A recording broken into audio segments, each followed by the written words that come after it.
Привет. Сегодня у нас небольшая проверка твоих знаний. Мы разберем 100 фраз, которые каждый носитель русского языка использует постоянно. Правила простые. Я показываю и озвучиваю фразу на русском. У тебя есть пара секунд, чтобы честно ответить самому себе. Знаешь ты ее или нет? Не переживай, если фраза новая. Сразу после паузы на экране появится английский вариант и мое объяснение, что именно значит и в какой ситуации это говорят. Помни, я буду говорить на русском языке, чтобы ты полностью погрузился в язык. Считай, сколько раз ты ответишь правильно. В конце подведем итоги. Готов проверить себя? Поехали. Ничего себе! Так говорят, когда ты реально поражен и не ожидал чего-то. Да ладно! Это когда ты сомневаешься в словах друга и переспрашиваешь. Серьезно? Без понятия. Самый честный способ сказать, что ты вообще ничего не знаешь об этой теме. С ума сойти. Реакция на что-то запредельное, очень дорогое, странное или крутое. Бывает философский ответ на мелкую неудачу, когда не стоит расстраиваться. Рад за тебя, когда хочешь искренне поздравить человека с его успехом или новостью. Мне не до этого, когда ты слишком занят или в плохом настроении, чтобы чем-то заниматься. Не может быть, когда ты отказываешься верить в то, что только что услышал.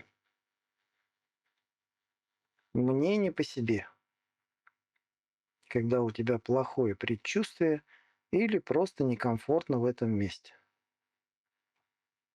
Я в восторге.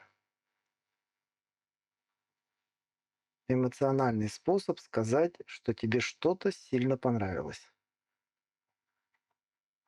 Решай сам. Ты полностью отдаешь право выбора другому человеку. Я передумал. Короткое сообщение о том, что твое решение теперь другое. Договорились.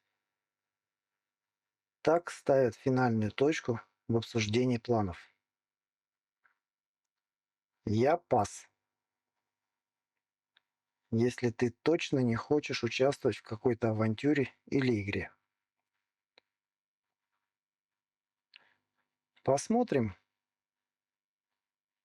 Удобная фраза, чтобы вежливо отложить окончательное решение. Это не обсуждается, когда твое решение окончательное, и ты не хочешь спорить. По рукам. Неформальный способ подтвердить сделку или уговор. Я запутался,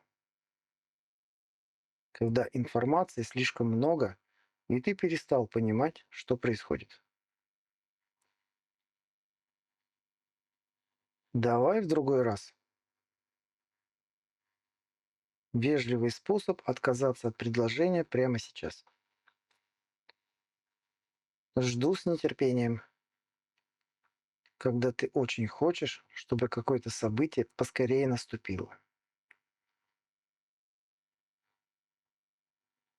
Давай к делу.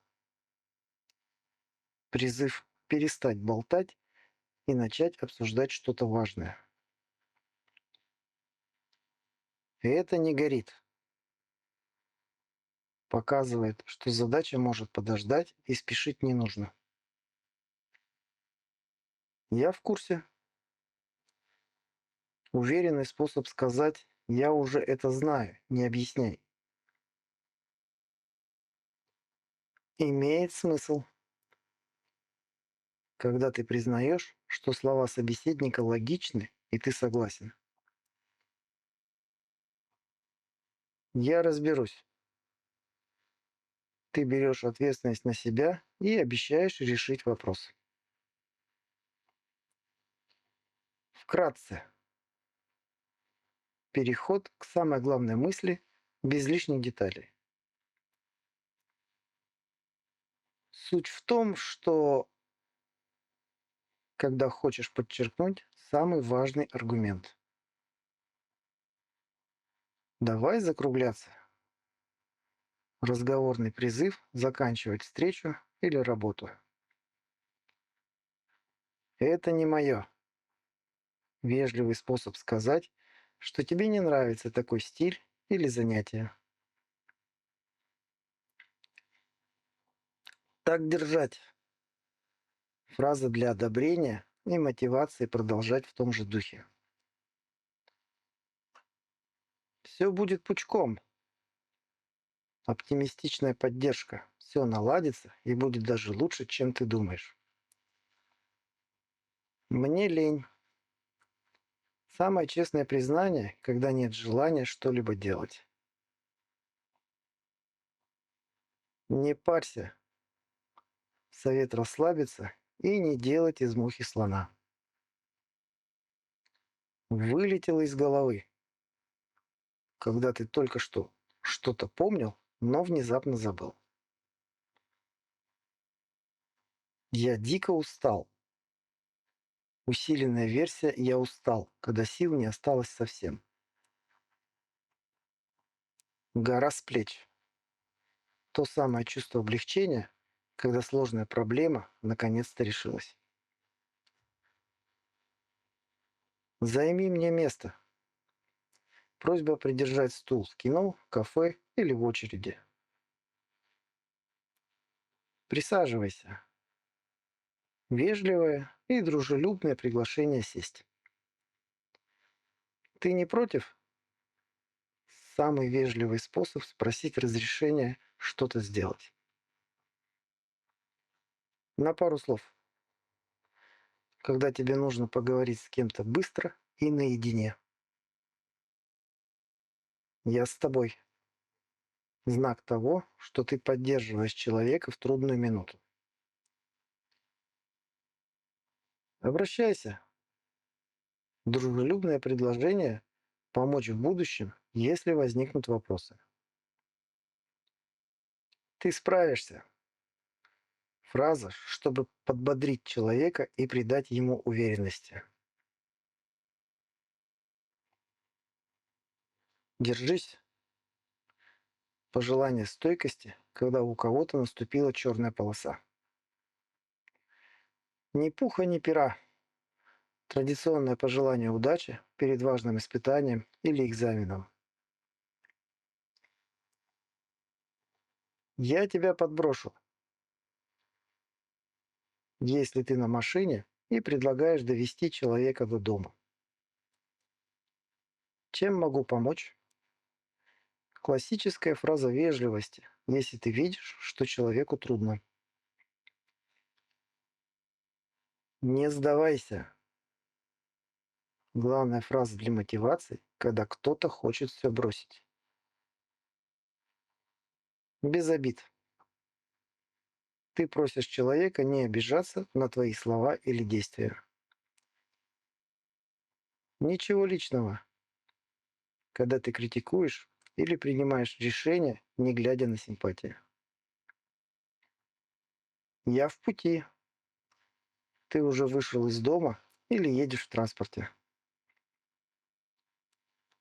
Время летит, когда ты удивлен тем, как быстро закончился день или вечер. Я на минутку, когда тебе нужно отойти по делу, но ты очень скоро вернешься.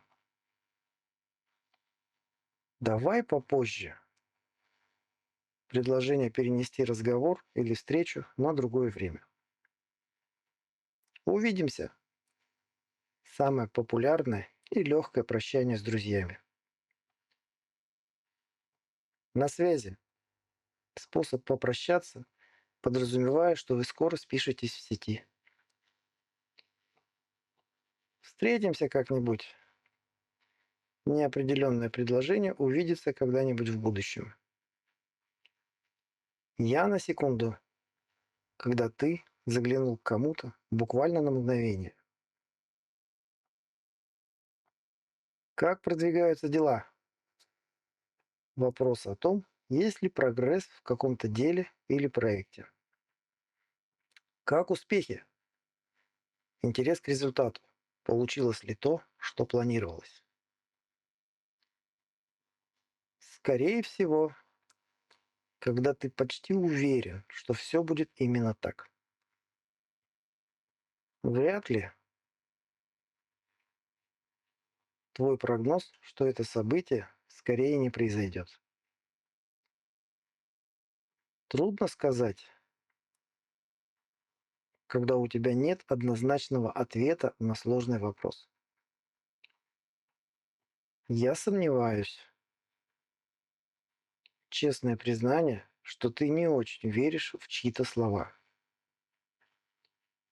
Как сказать, пауза, чтобы подобрать правильные слова для ответа.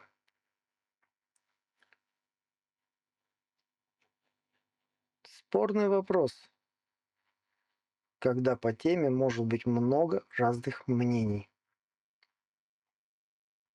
Само собой, когда что-то настолько понятно, что даже не стоило спрашивать. Это факт. Подчеркиваешь, что твои слова– чистая правда. В точку. Когда собеседник идеально угадал твою мысль или причину. На мой взгляд, способ вежливо высказать свою личную позицию. Ты о чем? Когда ты совсем потерял нить разговора и не понимаешь тему. Что ты имеешь в виду? Просьба объяснить смысл сказанных слов подробнее. В каком смысле? Когда в словах есть какой-то скрытый подтекст или намек. Ты серьезно? Когда ты не веришь услышанному и думаешь, что это шутка. И что дальше? Когда тебе интересно продолжение истории или последствия. Есть идеи, когда нужно вместе придумать решение какой-то проблемы. Что нового? Классический способ начать беседу после долгого перерыва. Ну как? Короткий вопрос, чтобы узнать первые впечатления от чего-либо. Честно говоря, ты используешь это перед тем, как сказать искреннюю правду. Имею в виду уточнение того, что ты только что произнес. Береги себя. Теплое и доброе прощание, показывающее заботу. Счастливо! Универсальное доброе пожелание при уходе.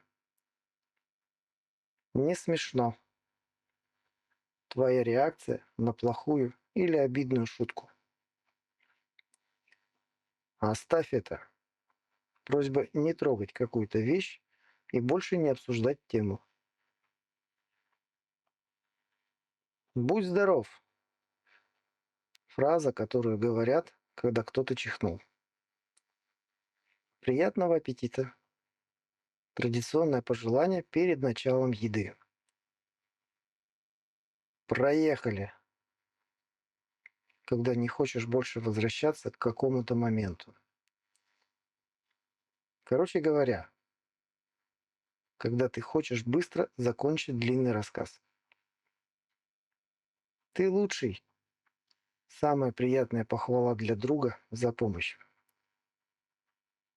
Передай, пожалуйста. Просьба передать тебе что-то. Соль, телефон, книгу. Сколько с меня? Вопрос о деньгах, когда нужно оплачивать свою часть счета. Чувствуй себя как дома. Вежливое приветствие гостя в твоем доме. Мне все равно. Фраза, чтобы показать, что любой выбор тебя устроит. Хватит уже. Просьба прекратить чье-то раздражающее поведение. Попробуй. Поддержка друга, когда он боится начать что-то новое. Рискни. Побуждение к смелому шагу, даже если результат не гарантирован. Я в шоке. Сильное впечатление от чего-то очень неожиданного. Мне неловко, когда ты попал в смущающую ситуацию. Я на связи. Сообщение о том, что тебе можно звонить или писать. По-моему, твоя личная точка зрения на ситуацию. Ну что, наш тест подошел к концу. Это были 100 фраз для живого общения. А теперь самое важное.